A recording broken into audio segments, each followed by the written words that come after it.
Very IT-driven is the gamification of healthcare. Patients are much more motivated to take care of themselves when they're competing. When they're competing with peers, competing with their friends, or when you do a peer model, when a peer of yours gets incentivized or punished based on your actions.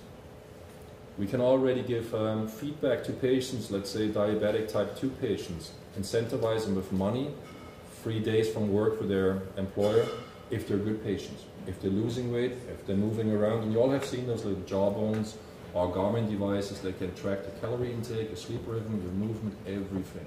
And all of those devices can be mobilized. Mobilized means you can put a SIM card in it, on our technology, we can track your movements, we can check exactly how you behave, if you're a good or bad patient, and then we can involve health insurance providers, government institutions, your doctor, yourself, your mother, your family. If you start having dementia, the information can go to your children, and you become a super supervised patient all of a sudden.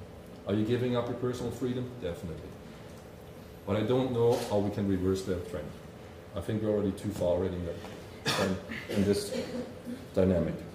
We're looking, and that's extremely interesting for us as an R&D driven organization, how we can explore the information that is stored in electronic health records. As you know, in clinical development, one of the biggest challenges is where do we find the right suitable patients and how do we keep them in clinical trials. It's extremely difficult nowadays in the United States to find a treatment-naive oncology patient. Everybody had something already. That's why we're moving already now to Kamchatka, to Georgia, to Tatarstan. So that means the former Soviet Union. We're going into Africa right now because this is where we find our patients right now. Is that the right way to do it? I doubt it, because we're taking advantage of a not functional health system right now. In the pharmaceutical industry, we need to be critical of our actions right now because some of them are ethically questionable. So now we need to find ways how we can improve to come back into the Western countries and do our drug development here, but find ways how we identify the suitable patients. And one way we believe could be to screen electronic health records in an anonymous way, and that's important, where we find the clusters of patients to develop our compounds. We can only do this in cooperation with big hospitals or payers organization, but as you can imagine, and the Siemens and the telecom colleagues are working on the same projects, and they have the same issues. How can we guarantee privacy to a limit where it's acceptable? Because otherwise, I don't think you would be happy if we can identify, technically not a problem, every one of you based on your symptoms on your last hospital visit. We need also to use those health records to improve the clinical decision support systems. What treatment you're going to receive is in the future maybe based on algorithms, not anymore the decision of your physician.